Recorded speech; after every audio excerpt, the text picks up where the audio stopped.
नमस्कार दोस्तों, आज हम लोग क्लास 10th के केमिस्ट्री के पहला चैप्टर लेकर आए हैं, जिसको हम लोग वन शॉट में कंप्लीट करेंगे। कहे कि बोर्ड एग्जाम के दृष्टिकोण से देखा जाए तो बोर्ड एग्जाम के दृष्टिकोण से काफी इंपॉर्टेंट टॉपिक है, इंपॉर्टेंट चैप्टर है। इससे बोर्ड एग्जाम में हर एक साल 10 से 12 नंबर के क्वेश्चन पूछ लिया जाता है। लगभग एक क्वेश्चन जो होता है 5 नंबर में पूछा जाता है, और 1 से 2 क्वेश्चन जो है 2 अंक वाले में पूछा जाता है, और 3 से 4 जो है ऑब्जेक्टिव क्वेश्चन में पूछा जाता है। तो आइए इसको हम लोग केमिकल रिएक्शन यानी रासायनिक अभिक्रिया, यानी रासायनिक अभिक्रिया किसको बोलते हैं? तो बोलेंगे रासायनिक अभिक्रिया वह प्रक्रिया है, क्या बोलेंगे? रासायनिक अभिक्रिया वह प्रक्रिया है जिसमें नए पदार्थ के साथ नए गुणों का निर्माण होता है, उसको क्या बोलते हैं? उसको बोलते हैं रासायनिक अभिक्रिया। क्या बोलेंगे? रासायनिक अभिक्रिया वह प्रक्रिया है जिसमें नए पदार्थ के साथ नए गुणों का निर्माण होता है, उसको क्या बोलते हैं? उसको बोलते हैं रासायनिक अभिक्रिया। जैसे में देखिए एग्जाम्पल समझते हैं। जब चावल को दूध के साथ मिलाएंगे, किसके साथ मिलाएंगे? जब चावल को दूध के साथ मिलाएंगे तो क्या बनेगा? जब चावल को दूध के साथ मिलाएंगे तो खीर बनेगा। अच्छा ये बताइए, खीर बनने से पहले चावल का गुण जो था अलग था, दूध का गुण जो है अलग था। जैसे ही खीर बन गया, इसका गुण क्या हो गया? अलग हो गया। पहले चावल जो था, पहले खीर बनने से पहले चावल जो था क्या था? कठोर था। जैसे ही खीर बन गया क्या हो गया? चावल जो है मुलायम हो गया। फिर दूध जो था पहले खीर बनने से पहले कम मीठा था, जैसे ही खीर बन गया दूध क्या हो गया? ज्यादा मीठा हो गया। तो क्या बन गया? यहाँ पे नया पदार्थ भी बन गया और नया गुण भी बन गया। क्या बन गया? नया पदार्थ भी बन गया और नया गुण भी बन गया। उसी को क्या बोलते हैं? उसी को बोलते हैं रासायनिक अभिक्रिया। क्या बोलेंगे? रासायनिक अभिक्रिया। यानी नए पदार्थ के साथ नए गुणों का निर्माण होता है, उसको क्या बोलते हैं? रासायनिक अभिक्रिया। जैसे में एक चीज और देखिए, यहाँ पे क्या बनता है? खिचड़ी। मान ली खिचड़ी की कौन कौन चीज मिलकर बनता है? ये बनता है चावल और दाल। चावल दाल मिलकर क्या बन जाता है? खिचड़ी बन जाता है। आमतौर पर इसे खिचड़ी में तो बहुत सारा चीज डाला जाता है, लेकिन हमको कॉन्सेप्ट समझना है। तो खिचड़ी बनने से पहले चावल क्या था? चावल जो था मुलायम था, सॉरी हार्ड था। इसी खिचड़ी बन गया, चावल क्या हो गया? चावल जो है मुलायम हो गया। दाल कैसा था? तो खिचड़ी बनने से पहले दाल जो था ठोस अवस्था में था, जैसी दाल बन गया कौन सी अवस्था में हो गया? ये जो है द्रव अवस्था में हो गया। तो क्या बन गया? नया पदार्थ भी बन गया और नया गुण भी बन गया। तो क्या बोलेंगे? रासायनिक अभिक्रिया किसको बोलते हैं? तो नए पदार्थ के साथ नए गुणों का निर्माण होता है, उसको क्या बोलते हैं? रासायनिक अभिक्रिया। क्या बोलेंगे उसको? रासायनिक अभिक्रिया। रासायनिक अभिक्रिया के एग्जाम्पल क्या है? तो जैसे श्वसन। श्वसन क्या है? रासायनिक अभिक्रिया एग्जाम्पल। दूध से दही बनना क्या है? रासायनिक अभिक्रिया एग्जाम्पल। लोहे पर जंग लगना क्या है? एग्जाम्पल है। खाना पकना, प्रकाश संश्लेषण, बैक्टीरिया से बिजली बनाना, शराब बनाना, ये सब क्या है? रासायनिक अभिक्रिया के एग्जाम्पल है। अगर एग्जाम में पूछ जाए कि रासायनिक अभिक्रिया क्या होता है और इसका उदाहरण बताए, तो बोलेंगे नए पदार्थ के साथ नए गुणों का निर्माण होता है, उसको रासायनिक अभिक्रिया बोलते हैं। क्या बोलते हैं? रासायनिक अभिक्रिया। एग्जाम्पल याद रखने, जैसे दूध से दही बनना, फिर इसके बाद शराब बनना, ये सब क्या है? लोहे पर जंग लगना, ये सब क्या है? इस सारा जो है रासायनिक अभिक्रिया के एग्जाम्पल है। आइए इसको हम लोग अब फिर अगला टॉपिक है अभिकारक। क्या है? अभिकारक यानी रिएक्टेंट। क्या है? रिएक्टेंट। रिएक्टेंट किसको बोलेंगे? तो ऐसा पदार्थ जो रासायनिक अभिक्रिया में हिस्सा लेता है, जो रासायनिक अभिक्रिया में भाग लेता है, उसको क्या बोलते हैं? रिएक्टेंट। जैसे में देखिए कार्बन को जब ऑक्सीजन के साथ मिलाएंगे तो क्या बनेगा? कार्बन डाइऑक्साइड बनेगा। तो कार्बन डाइऑक्साइड कौन कौन चीज मिलकर बना है? कार्बन और ऑक्सीजन से मिलकर बना है। किससे मिलकर बना है? कार्बन से बना है और ऑक्सीजन से मिलकर बना है। तो कार्बन और ऑक्सीजन क्या हो गया? अभिकारक हो गया। क्या हो गया? अभिकारक। तो सीधा बोलेंगे वह पदार्थ जो रासायनिक अभिक्रिया में भाग लेता है, उसको क्या बोलते हैं? अभिकारक। और रासायनिक अभिक्रिया के फल स्वरूप बने नए पदार्थ को क्या बोलेंगे? इसको बोलते हैं प्रतिफल यानी प्रोडक्ट। क्या बोलेंगे इसको? प्रोडक्ट यानी प्रतिफल। क्या बोलेंगे? प्रोडक्ट यानी प्रतिफल। तो बोलेंगे ऐसा पदार्थ जिनका निर्माण रासायनिक अभिक्रिया में होता है, उन्हें क्या बोलते हैं? उत्पाद कहते हैं, या प्रतिफल कहते हैं, या प्रोडक्ट कहते हैं। रसायन अभिकारक क्या होता है? तो रासायनिक अभिक्रिया, बोलेंगे ऐसा पदार्थ जो रासायनिक अभिक्रिया में भाग लेता है, उसको क्या बोलेंगे? अभिकारक। इसमें बताइए खीर बनने में कौन कौन भाग लिया है? चावल, दूध, चीनी। चावल, दूध, चीनी। चावल, दूध, चीनी मिलकर क्या बनता है? तो चावल, दूध, चीनी मिलकर बनता है खीर। तो खीर, चावल, दूध, चीनी क्या हो गया? ये हो गया अभिकारक। और जो खीर बना वो क्या हो गया? वो हो गया प्रतिफल। चलिए अगला टॉपिक है रासायनिक अभिक्रिया की विशेषता, यानी कैरेक्टरिस्टिक्स ऑफ केमिकल रिएक्शन। रासायनिक अभिक्रिया क्या क्या विशेषता है? तो पहला विशेषता है गैस का बनाना, यानी गैस का उत्पत्ति करना। दूसरा है अपक्षेपण का निर्माण करना। तीसरा क्या है? रंग में बदलाव करना, यानी रंग में परिवर्तन करना। आइए इसको हम लोग रिएक्शन के माध्यम से समझते हैं। जैसे गैस का बनना, जैसे देखिए जब हम लोग सल्फ्यूरिक अम्ल को मैग्नीशियम के साथ मिलाएंगे, किसके साथ मिलाएंगे? मैग्नीशियम के साथ मिलाएंगे तो क्या बना देगा? मैग्नीशियम सल्फेट बना देगा। क्या बना देगा? मैग्नीशियम सल्फेट बना देगा और हाइड्रोजन गैस का उत्पत्ति कर देगा। कौन से गैस का उत्पत्ति कर देगा? हाइड्रोजन गैस का उत्पत्ति कर देगा। अब अवक्षेपण का नियम देखिए, जब बेरियम क्लोराइड को BaCl2, बेरियम क्लोराइड का फॉर्मूला होता है BaCl2, BaCl2, जब इसको सल्फ्यूरिक अम्ल के साथ मिलाएंगे, सल्फ्यूरिक अम्ल का फॉर्मूला होता है H2SO4, तो क्या बना देगा? ये बना देगा बेरियम सल्फेट और हाइड्रोजन गैस का उत्पत्ति कर दे, क्या हाइड्रोजन क्लोराइड का उत्पत्ति कर देगा। किसका उत्पत्ति करेगा? हाइड्रोजन क्लोराइड का, H2HCl। और यहाँ पे बेरियम सल्फेट जो है क्या बना देगा? ये उजला अवक्षेपण का निर्माण कर देगा। तो दूसरा काम क्या है कि अवक्षेपण का निर्माण करना। अब तीसरा रंग में बदलाव करना, यानी रंग में परिवर्तन करना। एक बर्तन लेंगे, उसमें एक पोटेशियम परमैंगनेट मिला देंगे और उसमें नींबू का रस, जो जब नींबू के रस को जब निचोड़ेंगे तो उसका रंग क्या होने लगेगा? धीरे धीरे गायब होने लगेगा। तो क्या होने लगेगा? रंग में बदलाव होने लगेगा, यानी रंग में परिवर्तन होने लगा। अब रासायनिक अभिक्रिया के प्रकार। रासायनिक अभिक्रिया के प्रकार को होता है, यहां से एग्जाम में क्वेश्चन रहना ही रहना है। या अगर 2 नंबर में पूछे, 2 नंबर वाला क्वेश्चन जो है ज्यादातर यहीं से बनता है। पूछ दिया कि संयोजन अभिक्रिया किसे कहते हैं, उदाहरण सहित बताए। वियोजन अभिक्रिया किसे कहते हैं, उदाहरण सहित बताए। विस्थापन अभिक्रिया किसे कहते हैं, उदाहरण सहित बताए। द्विविस्थापन अभिक्रिया किसे कहते हैं, उदाहरण सहित बताए। जब पूछ सकता है संयोजन अभिक्रिया और वियोजन अभिक्रिया में अंतर बताए। यह भी पूछ सकता है विस्थापन अभिक्रिया और द्विविस्थापन अभिक्रिया में अंतर बताए। आइए इस सबको हम लोग बारी बारी से देखते हैं। तो रासायनिक अभिक्रिया कई प्रकार का होता है? रासायनिक अभिक्रिया होता है 4 प्रकार के। कई प्रकार के? 4 प्रकार के। पहला है संयोजन अभिक्रिया, दूसरा क्या है? दूसरा है अपघटन अभिक्रिया, चाहे इसको वियोजन अभिक्रिया भी बोलते हैं। तीसरा है एकल प्रतिस्थापन अभिक्रिया, इसको विस्थापन अभिक्रिया भी बोलते हैं। दूसरा है दोहरा प्रतिस्थापन अभिक्रिया, इसे द्विविस्थापन अभिक्रिया भी कहा जाता है, यानी डबल डिस्प्लेसमेंट रिएक्शन बोला जाता है। अब देखिए संयोजन अभिक्रिया क्या होता था? जब 2 या 2 से अधिक अभिकारक मिलकर एक नए पदार्थ का निर्माण करता है। बोल रहा है कि जब 2 या 2 से ज्यादा अभिकारक मिलकर एक उत्पाद बनाते हैं तो उसे क्या बोलते हैं? उसी को बोलते हैं संयोजन अभिक्रिया। सिंपल सा भाषा में बोलेंगे, जब 2 या 2 से अधिक पदार्थ मिलकर एक नए पदार्थ का निर्माण करता है। बोलेंगे जब 2 या 2 से अधिक पदार्थ मिलकर, जब 2 या 2 से अधिक पदार्थ मिलकर एक नए पदार्थ का निर्माण करता है तो उसका बोलते हैं, उसको बोलते हैं संयोजन अभिक्रिया। जैसे पहला पदार्थ है कार्बन, दूसरा पदार्थ है ऑक्सीजन। जब कार्बन को ऑक्सीजन के साथ मिलाएंगे तो क्या बना देगा? कार्बन डाइऑक्साइड बना देगा। तो क्या पदार्थ है? पहला पदार्थ ई है, दूसरा का पदार्थ ई है, तो 2 पदार्थ हो गया। तो क्या बोल रहे हैं डिफिनेशन में? 2 या 2 से अधिक पदार्थ मिलकर एक नए पदार्थ का निर्माण करता है, उसको क्या बोलेंगे? उसको बोलते हैं संयोजन अभिक्रिया। जैसे में कैल्शियम ऑक्साइड को जब जल के साथ मिलाएंगे तो क्या बना देगा? कैल्शियम हाइड्रोक्साइड बना देगा। पहला पदार्थ ई है, दूसरा का पदार्थ ई है। कैल्शियम ऑक्साइड को जब जल के साथ मिलाएंगे तो क्या बनाएगा? Calcium hydroxide. यहाँ ई रिएक्शन जो है बार बार एग्जाम में पूछा जाता है, पूछता है क्या होता है जब कैल्शियम ऑक्साइड को जल के साथ मिलाते हैं, तो क्या होगा? कैल्शियम हाइड्रोक्साइड का निर्माण होता है। फॉर्मूला इसका भी पूछ दिया जाता है, बताइए कली चुन्ना का सूत्र क्या होता है? तो CaOA। क्या होता है? CaO, यानी कैल्शियम ऑक्साइड। भखरा चुन्ना क्या होता है? कैल्शियम हाइड्रोक्साइड, CaOH2 के हल ट्वाइस। इसके बाद मैग्नीशियम को जब ऑक्सीजन के साथ मिलाएंगे तो क्या बनाएगा? मैग्नीशियम ऑक्साइड बनाएगा।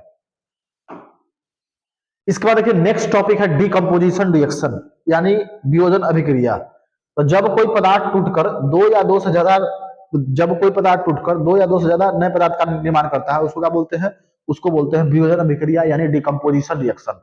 जब सिंपल सा डिफिनेशन बोल सकते हैं कि जब कोई यौगिक टूटकर 2 या 2 से अधिक पदार्थ का निर्माण करता है तो उसको क्या बोलते हैं? उसको बोलेंगे वियोजन अभिक्रिया। जैसे में देखिए यहाँ पे कैल्शियम कार्बोनेट, इसका नाम है चूना पत्थर, या संगमरमर भी बोलते हैं इसको, या मार्बल भी बोलते हैं। गर्म करेंगे, क्या करेंगे? जब इसको गर्म करेंगे तो कैल्शियम ऑक्साइड और कार्बन डाइऑक्साइड का निर्माण करेगा। किसका निर्माण करेगा? कैल्शियम ऑक्साइड और कार्बन डाइऑक्साइड का निर्माण करेगा।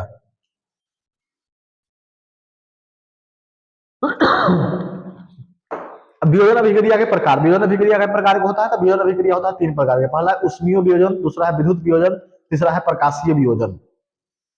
उष्मीय वियोजन किसको बोलते हैं? तो जब कोई पदार्थ उष्मा की मदद से टूटकर 2 या 2 से ज्यादा नए पदार्थ बनाता है उसे क्या बोलेंगे? उष्मीय वियोजन।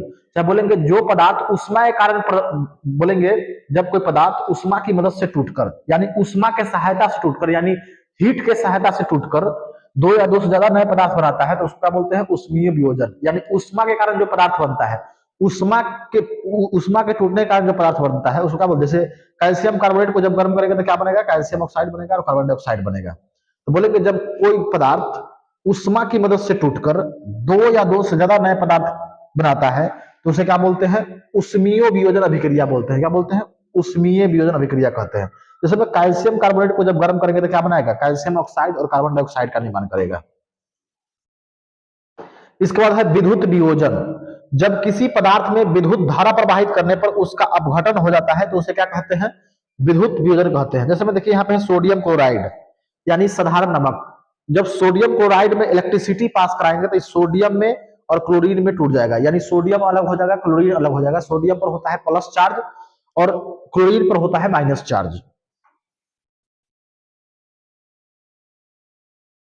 इसके बाद है प्रकाशीय वियोजन। तो जब कोई यौगिक प्रकाश के कारण टूट जाएगा, किसके कारण टूट जाएगा? प्रकाश, अगर गर्म के कारण टूटेगा तो उसको बोलेंगे उष्मीय वियोजन। जो विद्युत धारा के कारण यानी इलेक्ट्रिसिटी के कारण टूटेगा उसको क्या बोलेंगे? उसको बोलेंगे वैद्युत वियोजन। और जो प्रकाश के कारण टूटेगा उसको क्या बोलेंगे? प्रकाशीय वियोजन। जैसे में AgBr यानी सिल्वर ब्रोमाइड, जब एक में प्रकाश डालेंगे तो ये Ag और Br में टूट जाएगा, यानी सिल्वर और ब्रोमाइड में क्या होगा? टूट जाएगा।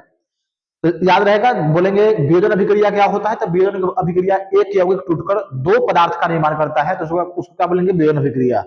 वियोजन अभिक्रिया जो होता है तीन प्रकार के होता है। पहला क्या है? उष्मा वियोजन, जो उष्मा के कारण टूटेगा और दो पदार्थ का निर्माण करेगा, उसको बोलेंगे उष्मा वियोजन। दूसरा क्या है? वैद्युत वियोजन, जो इलेक्ट्रिसिटी के कारण टूटेगा उसको क्या बोलेंगे? वैद्युत वियोजन। इसमें सोडियम क्लोराइड को जब विद्युत धारा पास कराते हैं सोडियम क्लोराइड में तो क्या क्या होता है? सोडियम और क्लोरीन में क्या होता है? टूट जाता है। तीसरा क्या है? प्रकाशीय वियोजन। जब सिल्वर ब्रोमाइड में प्रकाश डालते हैं तो सिल्वर और ब्रोमाइड में क्या होता है? टूट जाता है। एक एग्जांपल और है H2O यानी जल। जब पानी में इलेक्ट्रिसिटी पास कराते हैं, करंट पास कराते हैं तो क्या होता है? हाइड्रोजन और ऑक्सीजन में टूट जाता है। इसके बाद है डिस्प्लेसमेंट रिएक्शन। कई बार एग्जाम में पूछा गया है डिस्प्लेसमेंट रिएक्शन यानी विस्थापन अभिक्रिया पूछा गया है। विस्थापन अभिक्रिया किससे कहते हैं? इस उदाहरण सहित बताए, चाहे इसका अभिक्रिया बताए। क्या बताए? अभिक्रिया बताए।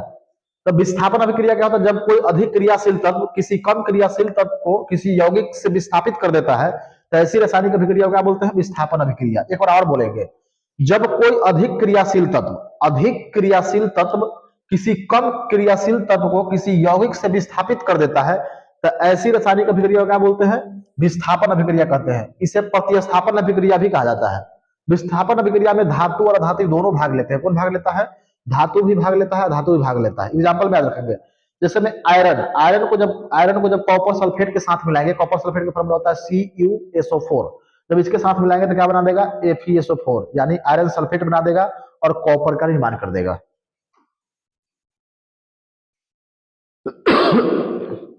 इसके बाद है द्विविस्थापन अभिक्रिया, डबल डिस्प्लेसमेंट रिएक्शन। तो जब दो अभिकारक, बोलेंगे जब दो यौगिक अपने आयनों का आदान प्रदान करके नए पदार्थ का निर्माण करता है उसको क्या बोलेंगे? द्विविस्थापन अभिक्रिया। जैसे देखिए यहाँ पे है बेरियम क्लोराइड। बेरियम पर होता है प्लस चार्ज और क्लोरीन पर क्या होता है? Minus charge. H2 पर होता है प्लस चार्ज, सल्फेट पर होता है माइनस चार्ज। तो दो यौगिक क्या बोले? दो यौगिक अपने आयनों का आदान प्रदान करके नए पदार्थ का निर्माण करता है उसको क्या बोलेंगे? उसको बोलते हैं द्विविस्थापन अभिक्रिया। यानी दो यौगिक अपने आयनों का आदान प्रदान करके, यानी अपन आयन को है अदला बदली करेगा। ई बेरियम जो है ये सल्फेट के साथ चला जाएगा और ये हाइड्रोजन जो है क्लोरीन के साथ चला जाएगा। तो किसका निर्माण कर देगा? बेरियम सल्फेट और क्लोरीन हाइड्रोजन क्लोराइड का निर्माण कर देगा, यानी हाइड्रोक्लोरिक एसिड का निर्माण कर देगा।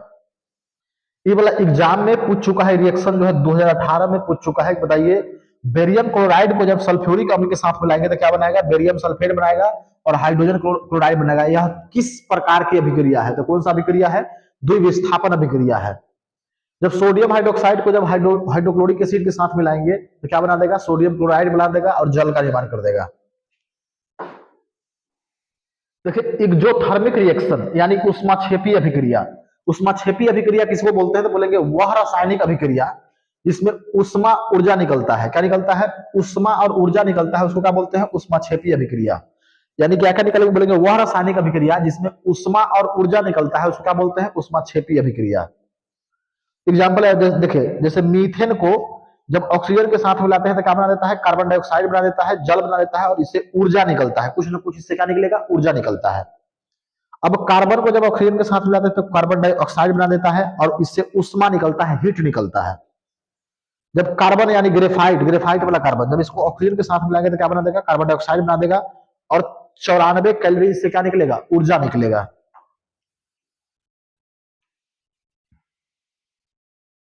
अब है उष्मा शोषी अभिक्रिया। उष्मा शोषी यानी इसमें उष्मा का क्या होगा, शोषण होगा। तो जिस रासायनिक अभिक्रिया में उष्मा ऊर्जा का अवशोषण होता है उसे क्या बोलते हैं, उष्मा शोषी अभिक्रिया। जैसे में देखिए कैल्शियम कार्बोनेट को जब गर्म करेंगे, क्या कर रहे हैं, गर्म कर रहे हैं, यानी उष्मा का शोषण हो रहा है। क्या हो रहा है इसमें, उष्मा शोषण कर रहा है, उष्मा को एब्जॉर्ब कर रहा है। जब कैल्शियम कार्बोनेट को जब गर्म करते हैं तो क्या बनाता है, कैल्शियम ऑक्साइड और कार्बन डाइऑक्साइड का निर्माण करता है। इसके बाद है कैल्शियम हाइड्रोक्साइड यानी भखरा चूना। जब इसको गर्म करेंगे तो क्या बना देगा, कैल्शियम ऑक्साइड और जल का निर्माण करता है। अब है ऑक्सीडेशन, ऑक्सीकरण या इसी को बोलते हैं उपचयन। क्या बोलते हैं, उपचयन। ये भी 2 नंबर में पूछ रहे थे कि उपचयन किसे कहते हैं, उदाहरण सहित बताएं। तो बोलेंगे वह प्रक्रिया जिसमें ऑक्सीजन का वृद्धि होता है और हाइड्रोजन का कमी होता है। क्या बोलेंगे, बोलेंगे ऑक्सीकरण वह प्रक्रिया है जिसमें ऑक्सीजन का वृद्धि और हाइड्रोजन का कमी होता है, उसको क्या बोलते हैं, ऑक्सीकरण बोलते हैं। उदाहरण में याद रखिए, जैसे चांदी का धुंधला होना किसके कारण होता है, तो ऑक्सीकरण के कारण होता है, उपचयन के कारण होता है। मानव शरीर में शोषण किसके कारण होता है, तो ये होता है ऑक्सीकरण यानी उपचयन के कारण। एग्जाम्पल याद रखेंगे, जब सल्फर को ऑक्सीजन के साथ मिलाएंगे तो क्या बनाएंगे, सल्फर डाइऑक्साइड। इसमें क्या हो रहा है, ऑक्सीजन का वृद्धि हो रहा है, हाइड्रोजन का कमी हो रहा है। दूसरा है रिडक्शन यानी अवकरण, इसको अपचयन भी बोलते हैं। ऑक्सीडेशन को क्या बोलते हैं, उपचयन। क्या बोलते हैं, उपचयन। ऑक्सीकरण और उपचयन, उसमें ऑक्सीजन का वृद्धि और हाइड्रोजन का कमी होता है। जैसे चांदी का धुंधला होना। अब है अवकरण यानी अपचयन, तो इसमें क्या होगा, इसमें जस्ट उल्टा, ऑक्सीजन की कमी और हाइड्रोजन की वृद्धि। ऑक्सीजन के बोलेंगे वह प्रक्रिया जिसमें ऑक्सीजन की कमी और हाइड्रोजन की वृद्धि होता है, उसको क्या बोलते हैं, उसको बोलते हैं अवकरण। क्या बोलेंगे उसको, अवकरण। और अगला है रिडोक्स रिएक्शन यानी रिडोक्स अभिक्रिया, जिसमें बोलेंगे रिडोक्स अभिक्रिया क्या होता है, तो बोलेंगे वह प्रक्रिया जिसमें हाइड्रोजन का वृद्धि और ऑक्सीजन का भी वृद्धि होता है, दोनों का वृद्धि होता है, यानी हाइड्रोजन का भी वृद्धि होता है और ऑक्सीजन का भी वृद्धि होता है, तो उसको क्या बोलेंगे, रिडोक्स अभिक्रिया।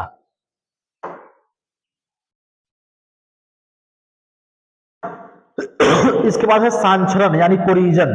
कोरिजन क्या होता है, तो जब किसी धातु की सतह पर वायु, नमी और कार्बन डाइऑक्साइड चाहे एसओटी जैसे चीजों के कारण रासायनिक प्रक्रिया होती है जिसमें धातु जो होता है नष्ट या मलिन हो जाता है। क्या होता है, जब बोलेंगे जब किसी धातु की सतह पर हवा, नमी और कार्बन डाइऑक्साइड के कारण धातु की सतह जो होता है मलिन हो जाता है, खराब हो जाता है, तो उसी को बोलते हैं सांचरण। क्या बोलते हैं, बोलेंगे सांचरण क्या होता है, बोलेंगे सांचरण वह प्रक्रिया है जिसमें किसी धातु पर ऑक्सीजन, कार्बन डाइऑक्साइड या सल्फर डाइऑक्साइड जैसी चीजों के कारण उसका सतह जो होता है मलिन हो जाता है और नष्ट हो जाता है, उसी को बोलते हैं सांचरण। क्या बोलेंगे, सांचरण कहते हैं। सांचरण रोकने का उपाय क्या क्या है, जैसे में क्या है, जैसे लोहा पर जंग लगना, ये क्या है, सांचरण है। तांबे के बर्तन नीले और हरे हो जाना, तांबा के बर्तन जो होता है नीला और हरा हो जाता है, सब क्या है, सांचरण के कारण। सोना चांदी के गहने पर काला हो जाना, जैसे सोना चांदी पर क्या हो जाता है, काला काला हो जाता है, किसके कारण, सांचरण के कारण, संक्षारण के कारण। अब सांचरण रोकने का उपाय क्या क्या है, पहला है धातु पर पेंट या ग्रीस लगाना चाहिए। क्या लगाना चाहिए, धातु पर पेंट या ग्रीस लगाना चाहिए। दूसरा है धातु पर तेल की परत लगाना चाहिए।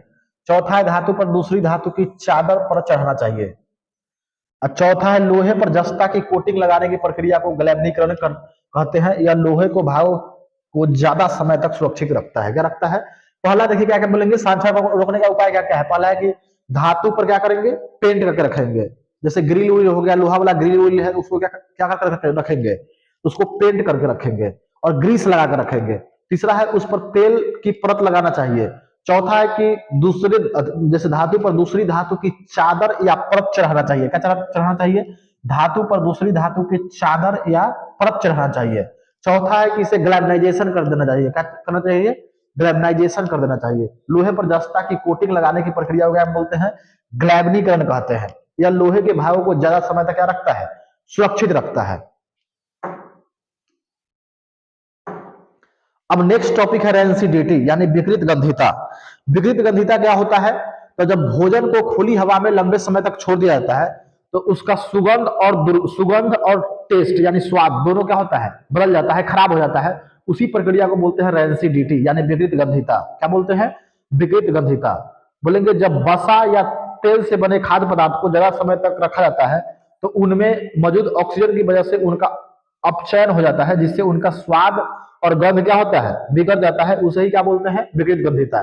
तो सिंपल सा डिफिनेशन बोलेंगे, जब वसा युक्त भोजन या तैलीय भोजन को लंबे समय तक खुली हवा में रख दिया जाता है, छोड़ दिया जाता है, तो उसका सुगंध और स्वाद दोनों क्या होता है, बदल जाता है, बिगड़ जाता है। उसी को क्या बोलते हैं, उसी को बोलते हैं विकृत गंधिता। अब भोजन को विकृत गंधिता से बचाने का क्या क्या उपाय है? तो पहला उपाय है कि खाने पीने की चीज को कहां पर रखना है? तो पहला उपाय है कि भोजन को कहां पर रखेंगे? रेफ्रिजरेटर में रखेंगे। कहां पर रखेंगे? रेफ्रिजरेटर में। दूसरा है कि मार्केट में एक टैबलेट मिलता है एंटीऑक्सीडेंट। क्या मिलता है? एंटीऑक्सीडेंट। तो भोजन में क्या मिला देंगे? एंटीऑक्सीडेंट टैबलेट मिला देंगे, तो उससे क्या होगा? भोजन जो है खराब नहीं होगा। तीसरा क्या है? तो वायुब्रीद बर्तन का प्रयोग करेंगे। किसका प्रयोग करेंगे? वायुब्रीद, जो हवा रोकने वाला मोटा मोटा बर्तन का प्रयोग करेंगे। देखिएगा शादी विवाह में क्या होता है, तो शादी विवाह में जो जो खाना बनाने वाला जो कारीगर जो होता है, वो बड़ा बड़ा मोटा मोटा बर्तन लेके आता है। काहे बर्तन लेके आता है मोटा मोटा? कि खाना जो है खराब नहीं हो, इसलिए वो मोटा मोटा बर्तन लेके आता है। तो वायुब्रीद बर्तन का प्रयोग करेंगे। और जैसे में चिप्स हो गया और वेफर जैसी चीजें हो गया, उस चिप्स हो गया, चाहे कुरकुरे हो गया, चाहे मिक्सचर हो गया, तो उसके पन्नी में क्या करेंगे? उसके पॉलीथीन में जो है नाइट्रोजन गैस भर देंगे, ताकि भोजन जो है क्या रहेगा? सुरक्षित रहेगा। अगर पूछा जाए कि नाइट्रोजन चिप्स में कौन सा गैस भरा हुआ रहता है, चिप्स या कुरकुरे में कौन सा गैस भरा हुआ रहता है, तो चिप्स या कुरकुरे में नाइट्रोजन गैस भरा हुआ रहता है। जैसी नाइट्रोजन गैस जो होता है बाहर निकलता है, वो क्या हो जाता है? चिप्स और कुरकुरे मुलायम हो जाता है।